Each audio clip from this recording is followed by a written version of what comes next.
WSU enrollment is down, and the university released their plans to increase enrollment in the future. Plus, WSU will induct a historic Hall of Fame class this year. In the future. Find out why this class is so important today on Murrow News 8. Public Broadcasting Studios on the campus of Washington State University. This is Murrow News 8. Good afternoon, I'm DJ Rodman. And I'm Emmett Savoras. Welcome to Murrow News 8. WSU enrollment has dropped 7.7% compared to last fall. As a result of the lingering effects from the pandemic, this is the third consecutive year enrollment has dropped. Moving forward, WSU is keenly focused on initiatives that will boost student enrollment. These include WSU joining the Common App, a platform that allows students to apply to over 100 colleges at once. WSU is also focused on increasing international enrollment. Even with enrollment down, students are having a difficult time finding places to park on campus. Myself included, our own Noah Bolter has the story. A sound that many students at WSU hear every morning. The problems come shortly after. I was trying to use my card to pay for the parking pass, and whenever I put my card in, it would say transaction canceled. This morning, I saw Reagan struggling to pay for parking, which ended up making her late for class. Turns out, the problem wasn't even her fault. So I went to my bank account and I was like, maybe I'm low on money, right? I was not low on money. Reagan says that she has spent more than $700 on parking in a single school year. That would be a discount compared to what another WSU student that I spoke to says that he spends on parking annually. Well over two and a half grand, around there. Ethan works at Domino's to help pay for school. He usually gets off work well after midnight, and even when he bought a year-long parking pass, he often found himself waiting long periods of time to find an open spot. Well over 2 hours. I'd be waiting, praying someone's hungry for Taco Bell at 1 o'clock in the morning. When he didn't feel like waiting, he would park elsewhere and cross his fingers in hopes that he wouldn't get a ticket. Many times he'd see that dreaded paper and a $50 charge on his window the next morning. It's always fun to wake up to. If you don't pay your tickets, your parking situation could get even worse. Imagine coming back to your car just to find a parking boot. By this point, parking enforcement says your fines could reach over $1,000. It's a lot of money for anybody, to be honest with you. The cheapest way to solve the problem is to live off campus and find a bus route that you can rely on. You can also look for free parking in nearby neighborhoods, but you should try to get there early because they might fill up if you don't. In Pullman, I'm Noah Bolter. The Cubs Senior Ballroom will host a banquet to benefit incoming WSU students later this evening. Proceeds from the banquet will go towards ASWSU's 3 multicultural conferences. The conferences are geared towards Black, Asian, and Latino high school students interested in attending WSU, promoting cultural empowerment, leadership, and higher education. The banquet starts tonight at 5:30. Out on the mall today, WSU grad students rallied for improved working conditions.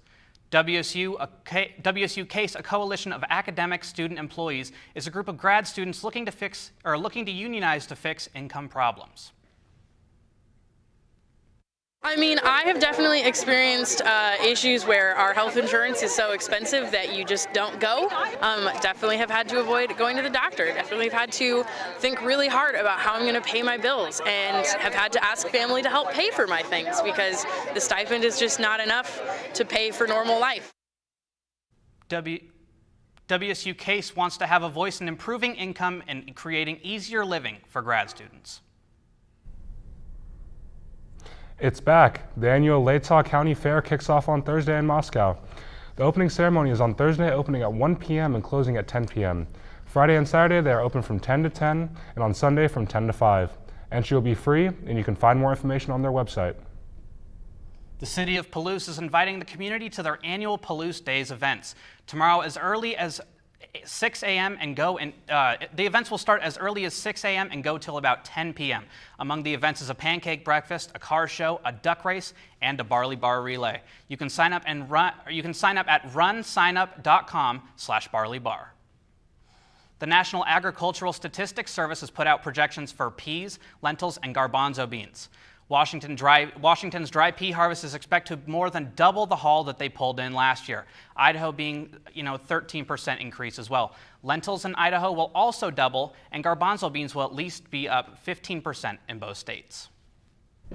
WSU is inducting its first all-female class into the Athletic Hall of Fame on Friday. Among those inductees, former Cougar soccer player Kirsten Dahlstrom, who went to play professionally for the Seattle Reign in 2013. Dahlstrom retired in 2019 after 9 years of playing professional. She also helped pave the way for other former Cougs to play at the professional level. One inductee even started a completely new sports program here at WSU. Murrow News 8's Sydney Berger has the story.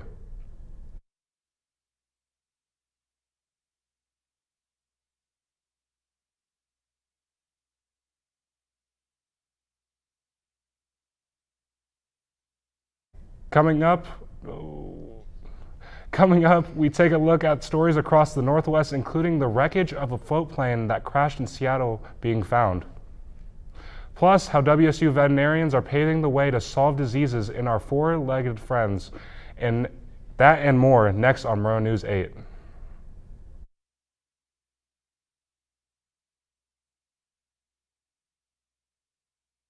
There was an old woman who lived in a shoe. She had so many children, she didn't know what to do.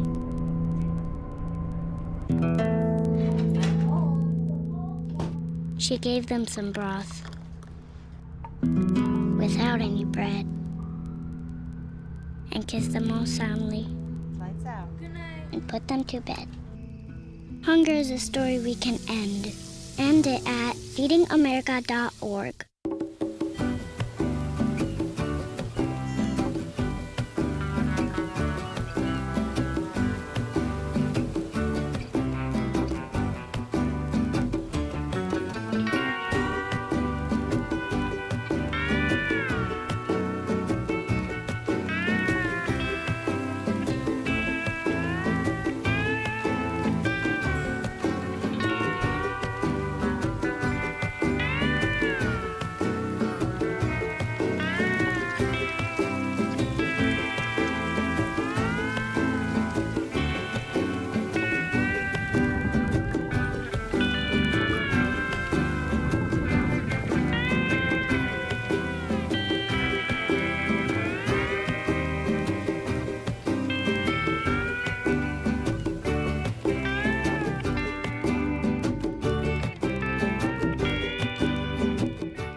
So, I just moved in with his family, and it's embarrassing. The little one, he likes to go outside and crawl around in the giant litter box. I don't know what he's doing. I mean, I was born and I knew how to use the litter box. Look at that! That's disgusting! Oh, poop already!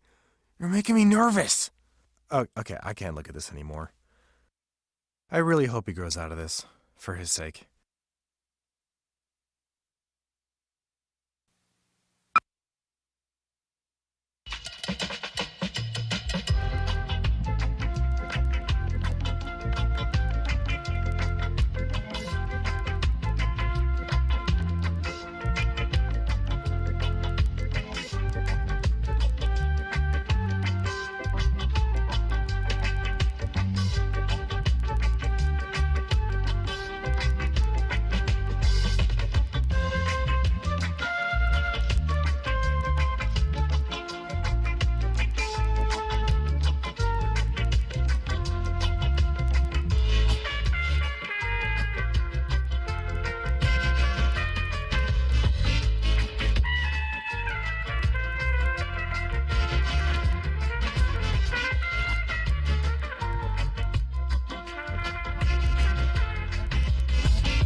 A man who was a person of interest in a Coeur d'Alene homicide case has been found dead from an apparent suicide. Police had been in contact with Drew Blake about the killing of his 61-year-old father back in July. The police opened up a homicide investigation and identified Blake as a person of interest and had been in contact with him for several times, including this week. Detectives received a phone call from one of Blake's family members on Wednesday saying that he had heard a gunshot from inside his home. Deputies, officers, and the SWAT team responded and found Brake dead from a self-inflicted gun wound. Two teens from Riverside are fighting for their lives after a car crash on a dangerous intersection. The crash was in North Spokane outside of the Elk and North Nelson Road intersection. The community is devastated and is pushing for safety improvements, which they have been worried about for years. People came after the crash to help trim weeds, which is just one of the hazards at the intersection. The remains of the float plane that crashed into the Puget Sound last week has been found. The National Transportation Safety Board said that the depth and motion of the water hid the wreckage for many days. 10 people were on the Sunday flight when it crashed. Only one body has been found, and the other 9 are still being searched for. Condolences go out to the families that lost someone on that flight. A team of WSU researchers identified therapeutic targets for treating the 3 most common types of soft tissue sarcomas, or deadly tumors in dogs. According to the Pullman Radio, this is the first study to examine gene expression in these tumors using RNA analysis to differentiate between the tumors. The study concluded that clinicians should work with veterinary pathologists to identify tumor types and more effective treatments.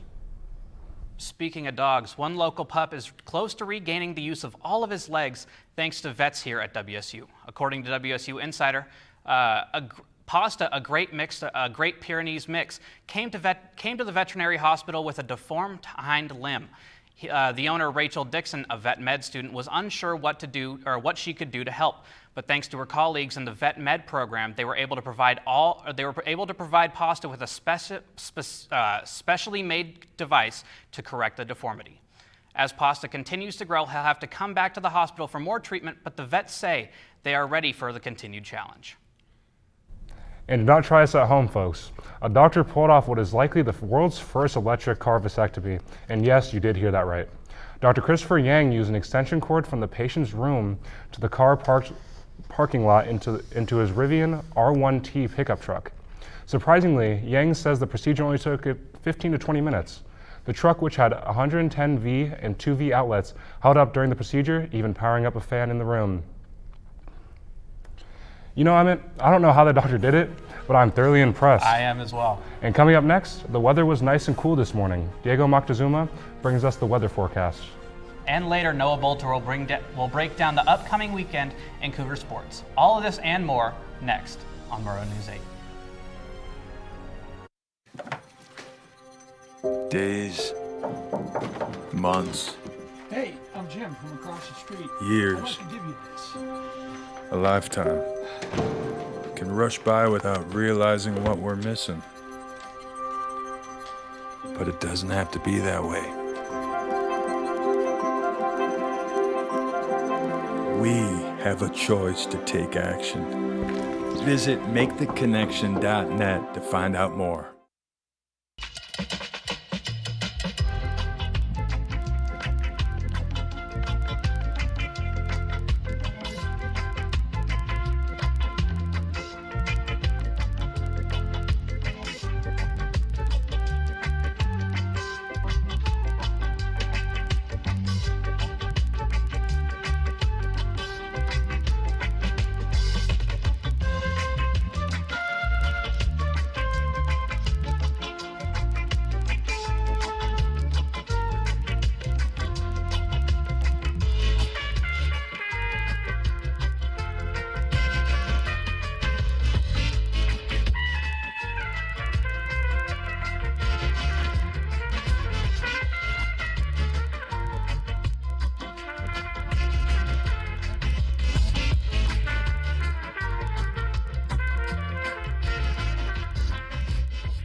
Can I tell you a cat joke? Just kidding. Why did the girl ask the mushroom to dance? Because he was a fun guy. What do you call a pig that knows karate? Pork chop. So how does a tissue dance? Put a little boogie on it.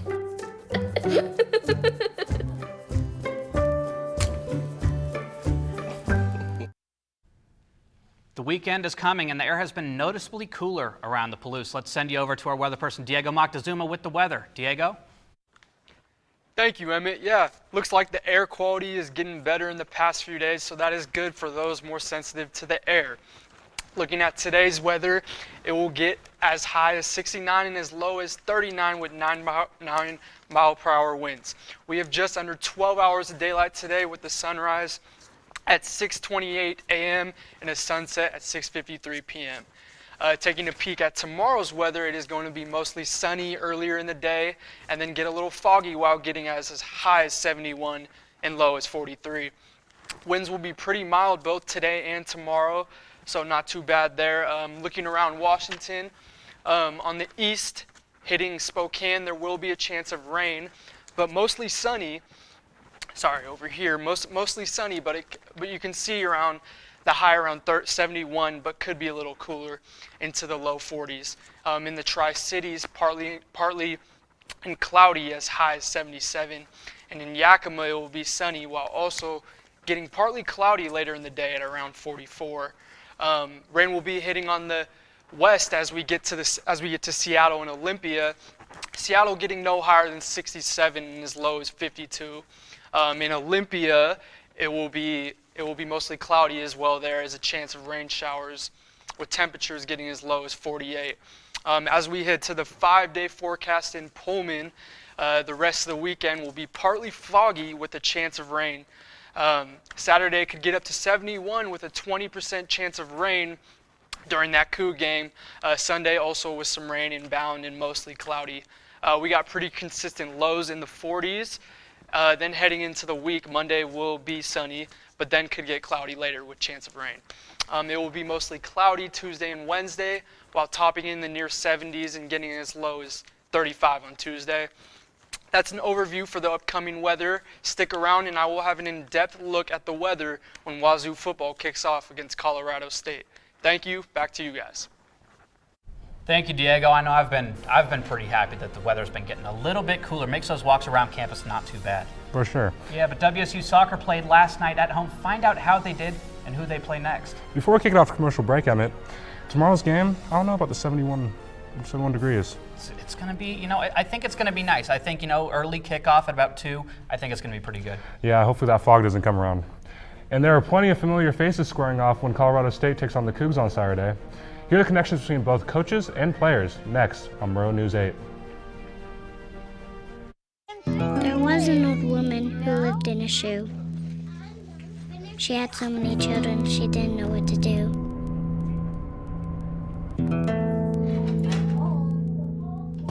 She gave them some broth without any bread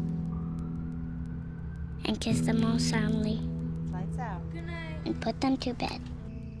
Hunger is a story we can end. End it at feedingamerica.org.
So, I just moved in with his family, and it's embarrassing. The little one, he likes to go outside and crawl around in the giant litter box. I don't know what he's doing. I mean, I was born and I knew how to use the litter box.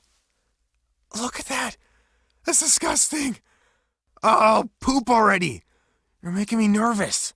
Oh, okay, I can't look at this anymore. I really hope he grows out of this, for his sake.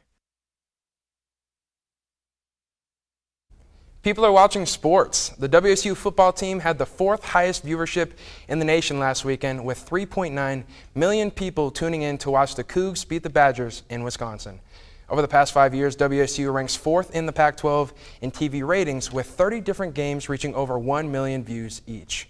The Cougs' next nationally televised game is next weekend, where they match up against the Oregon Ducks at 1 p.m. on Fox. WSU soccer defeated Northern Colorado 6-0 in last night's game. Margie DeTrizio led with 2 goals, while Mackenzie Frimpong Ellertson and Bridget Rieken each scored their first goals of the season before going into halftime. Brianna McReynolds also scored the 4th goal of the game for WSU. Coming back, DeTrizio scored her 2nd goal of the night as the Cougs outshot the Bears 25-5 in their blowout win. Saturday, they traveled to St. Mary's for their last non-conference game of the season. Now in volleyball, the 8-1 WSU volleyball team, aka the top-ranked hitting team in the nation right now, is preparing for the Minnesota Diet Coke Classic in just a few hours. They will be facing the 22nd ranked team in the nation, Pepperdine, at 3 p.m., followed by the 6th ranked team in the nation in Minnesota the next day. Saturday's game will be at 7:30 p.m. at Maturi Pavilion in Minneapolis, and both matches can be live streamed with a subscription to Big Ten Plus. These will be WSU's final non-conference matchups as the Cougs start Pac-12 play the following week against UW. Now, Cougs in the NFL. Former Coug Jalen Watson made the biggest play in last night's game, Thursday Night Football versus the Chargers. Picking off Justin Herbert at the 1-yard line for a 99-yard pick six, Watson's play helped lead the Chiefs to a victory. I have a bet with Emmett, and I was hoping the Chiefs would lose. The score was tied at 17 in the 4th quarter when a pass intended for Gerald Everett was returned the other way for a touchdown. Without that interception, the Chiefs may have lost the game, and that definitely would have helped me in my bet. Leave it to a Coug to save the day. WSU football looks to get their 3rd win of the season against another familiar opponent tomorrow. In Week 1, they faced Idaho and head coach Jake Dickert's old coaching partner. In Week 2, they played at Wisconsin, the old stomping grounds of star running back Nakia Watson. Now, WSU faces Colorado State, whose head coach Jay Norville coached linebacker Dane Henley and safety Jordan Lee at Nevada. Now, with the Cougs kicking off a midday game tomorrow, weatherman Diego Moctezuma is here to tell us what to expect on game day. Go, go, go, Diego!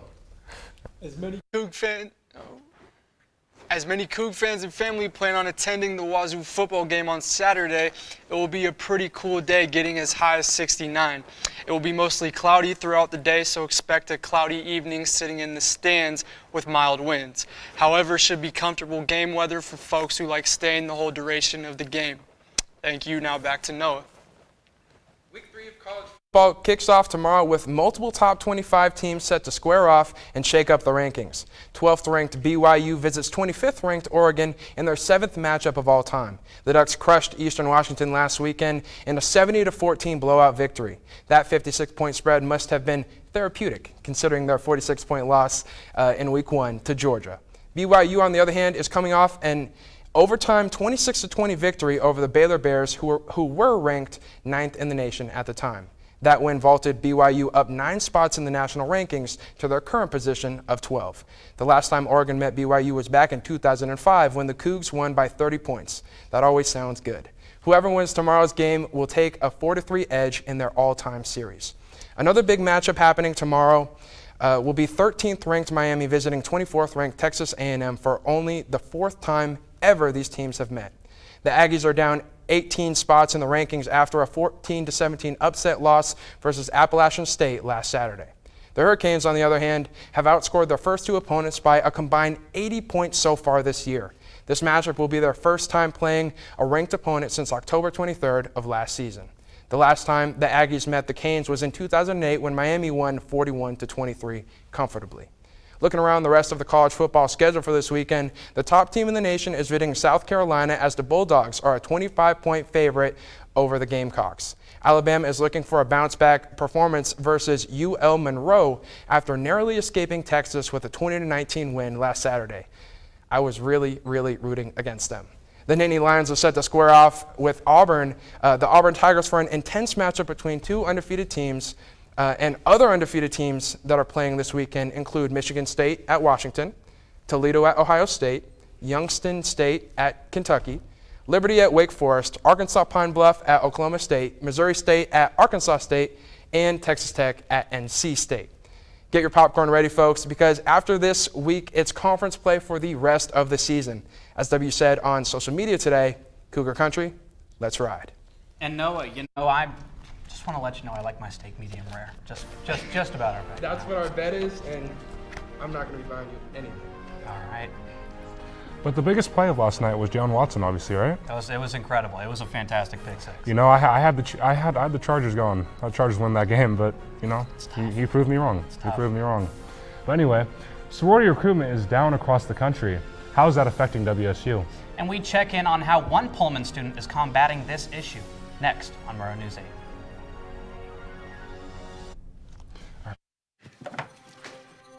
8. Days, months, Hey, I'm Jim from across the street. years, I'd like to give you this.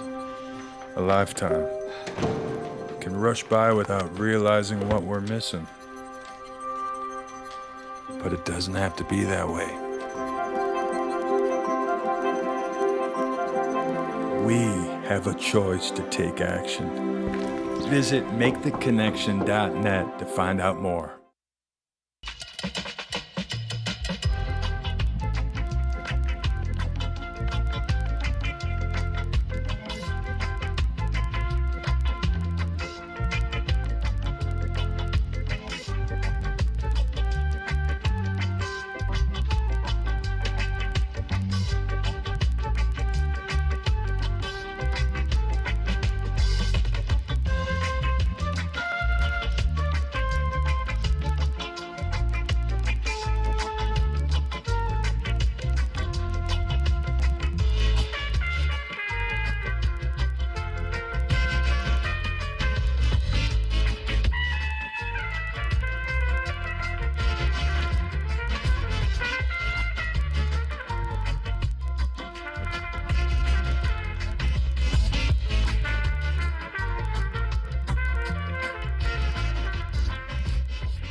Can I tell you a cat joke? Just kidding. Why did the girl ask the mushroom to dance? Because he was a fun guy. What do you call a pig that knows karate? Pork chop. So how does a tissue dance? Put a little boogie on it.